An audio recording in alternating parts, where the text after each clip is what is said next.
Dave Robinson, afternoons on KMBZ Radio 98, Kansas City, Missouri. Oh, shut up.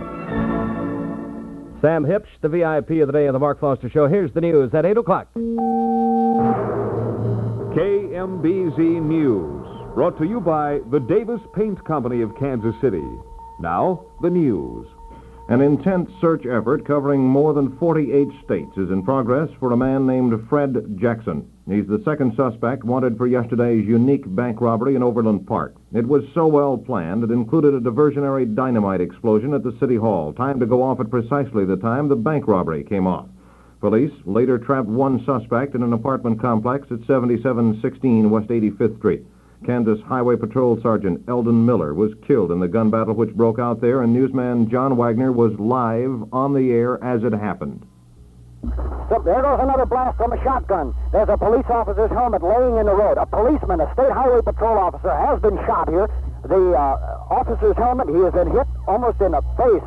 I can't tell what hit him or where he has been hit, but the shots still ring out in this particular area. We are all braced down in behind cars right at the moment. Officers later found the wounded suspect in a second-floor apartment. FBI agent Buck Henry told Wagner about it. Now, where did you find this one guy that was shot? He's laying on the floor in the bathroom. He's pretty well shot up in the stomach. Has he got any gun with him? He had a gun laying right here on the floor. Did you see what kind it is? That M1? No, it looks like a 38 revolver there. The other he's throwing out was dynamite in a can. The fuse didn't go off. Okay, is there another man you're looking for? Yes, sir. And got any ideas on him? Not at this moment, no. The suspect, who was found in the apartment, Henry Floyd Brown, is now in fair condition at Shawnee Mission Hospital. Murder and bank robbery charges have been filed against him. In the apartments, at the same time as all the shooting was going on, was Mrs. Sandy Crum and her tiny daughter. I started to come out of the kitchen and I saw a gunshot in the living room wall. The FBI agents came in and hurried me back through the bedroom, pushed the bedroom window out, put me and the baby outside, and brought us into this next-door neighbor's apartment. And we've been here ever since, been watching the activity. She said her nerves calmed greatly when her husband arrived at the scene about 3/4 of an hour before that interview took place. Another wife and mother, however, Mrs. Eldon Miller, the wife of the State Patrol Sergeant, faces life without her husband now. Sergeant Miller was a 15-year veteran of the patrol. He was within a year of qualifying for his pension. More news in a moment. It could happen to you. You could open your own front door and think you were in the wrong house because the living room is so wonderfully new and attractive. Well, you'd be witnessing just another Davis Datex miracle. Rooms sing a new welcome in just a few hours. Even familiar furniture takes on a fresh charm with the changed background of lovely Datex colors. Davis Datex one-coat vinyl wall paint makes redecorating easier than cleaning and far more satisfying and lasting, too. Why, one look at all the beautiful colors and presto, you're trying Davis Datex magic yourself. And the magic carries over to the painting itself. Davis Datex covers beautifully. The densitized ingredients are why. It clings to brush or roller with less drip and spatter, glides on evenly, and it dries in 23 minutes. Redecorate now with Davis Datex one-coat vinyl wall paint. See Phil Jensen, Wallpaper and Paint at 1911 Quindaro, Kansas City, Kansas. Almost overlooked in the hubbub surrounding the Overland Park bank robbery yesterday was the appointment of a new city manager in Kansas City, Missouri. He's John L. Taylor. He's just 40. Presently is manager in Fresno, California. Mayor Davis says he gets along with people very well. Taylor will take over his new post a month from now. Also visiting in Kansas City and Manhattan yesterday was Dr. Martin Luther King. He told a Kansas State University audience that the time has come to choose between nonviolence and non-existence. He called for the establishment of a world disarmament organization. During a stopover here in Kansas City, we asked him if disarmament should not apply, too, at home. The answer will be a real clamping down on the spread of the distribution of arms.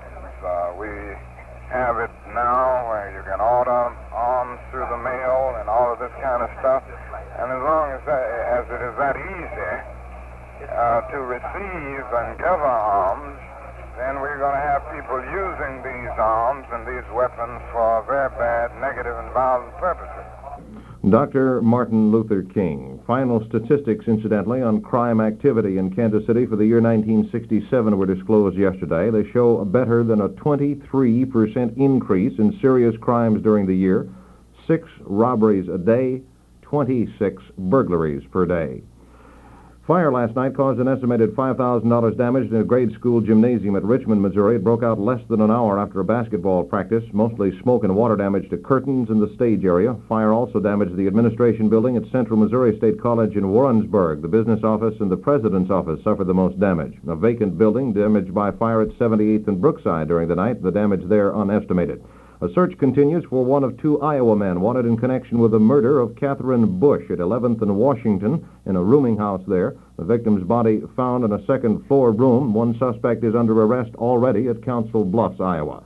Federal warrants have been issued for James Ferguson and James Daniel. They were picked up yesterday in connection with the robbery of the Santa Fe Credit Union last December in Kansas City, Kansas, both being held in lieu of $17,000 bail. Two women arrested by FBI and Kansas City, Kansas detectives yesterday in connection with a bank holdup at Bonner Springs, also in December. Overseas, the second tremor of the day has hit the ravaged earthquake area of Sicily. It's collapsed refugee tents and has hindered relief authorities. Northerly storms also are deepening the misery of 80,000 refugees there. Outbreaks of disease are reported. An estimated 40,000 Italian Americans in greater Kansas City have launched a fundraising effort to assist the earthquake victims. They hope to raise as much as they did for the Florence flood victims of 2 years ago, $7,500. The other side of the world, a communist rocket attack has slammed into a U.S. military hospital near Pleiku in central South Vietnam. It's injured 10 American patients and killed one South Vietnamese. The attack and the complex, an apparent bid to destroy the headquarters of Lieutenant General Vinh Loc, the Vietnamese commander in the central Vietnam area. President Johnson late yesterday appointed veteran presidential confidant Clark Clifford to replace Robert McNamara as Secretary of Defense. Among those pleased by the appointment, Missouri Senator Stuart Symington. He's not coming into the job fresh as a normal political appointment. He has been following day by day, week by week, month by month, year by year for many years now. On the top board, the military position of the United States, along with the political position of the United States, all over the world. Symington is joined by many others in the Senate and the House. Some details from John Chambers. Perhaps the most remarkable attribute of Defense Secretary-designate Clark Clifford is that he has the support of congressional hawks and doves. House Armed Services Committee Chairman Rivers calls him an excellent appointment. And the Capitol's leading dove, Senator Fulbright, believes that for the first time in years, war critics will at least be heard in the Johnson cabinet. I believe that under these extremely difficult conditions that he's is likely to bring about what I hope is a change in our policies, but of course he's not the final word on that. Fulbright predicts that Clifford will be confirmed by the Senate without difficulty. John Chambers on Capitol Hill. Members of the International Control Commission are heading toward a remote Cambodian border village where Prince Sihanouk says intruding American and South Vietnamese forces killed 3 Cambodian soldiers. The State Department says it's looking into the situation. Sports and the weather in a moment. In these days of higher and higher prices, wouldn't it be nice to have beautiful new furniture at low, low cost? Well, you can, and here's how. Davis Paint Stores offer a wide and varied selection of fine, unfinished furniture, which you can finish yourself and enjoy very substantial savings. Included are many items authentically styled in early American as well as modern.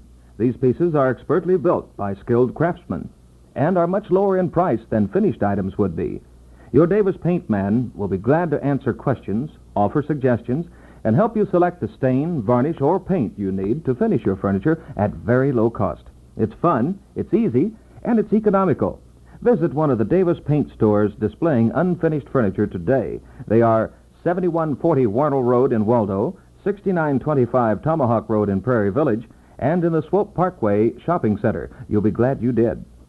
In sports, our Kansas City Blues scored twice in both the second and third periods for a come-from-behind 4-2 win over the Fort Worth Wings in the Central Hockey League. Freshman Jerry Proctor set a new meet and auditorium record, 25 feet 2 inches, to win the long jump in the NAIA Track and Field Championships. They'll continue tonight at the auditorium. Dave Marr is the leader after 2 rounds of the $125,000 Kaiser Open Golf Tournament, a 3-under par 69 yesterday, 1 stroke better than Kermit Zarley and George Archer. Tonight it's UCLA and Houston, the basketball game of the year, and it can be heard in its entirety on KMBZ radio. On KMBR, it's KU and K-State. The weather picture, some cloudiness this morning, Mostly fair and warm this afternoon. Continued fair tonight and tomorrow with light southwesterly winds and becoming just a bit warmer tomorrow. Afternoon high today in the mid-50s, tomorrow morning's low in the mid-30s, and tomorrow's high around 60. Currently in Kansas City, 37 degrees. Bill Paine reporting. KMBZ News was brought to you by the Davis Paint Company of Kansas City. KMBZ, this is Radio 98. Here's Satchmo for your Ford dealer. All roads lead to old country land. A better idea. Take us drive through old country land. A better idea. You said it, Louie. The better ideas are in Ford country. Take Torino, Ford's newest intermediate. Lots more car than 16 higher-priced competing models. Put a Torino through its paces at your Ford dealer. That's where Ford country starts. Make your move to old country land. A better idea. Yeah. Three of the greater Kansas City Ford dealers are Southtown Motors at 1326 East 47th, Bill Woods Ford in Northtown at 1925 Burlington, and over in Liberty, Missouri, Tyson Ford at 244 West Mill Street. Here's the mark of the top. You can top the mark of Foster. The mark, Foster. 11 and a half minutes after 8 in the jackpot jingle this hour, gang, for 124.98. I hope you're feeling good, sweetie. We have the brass impact in just that, feeling good.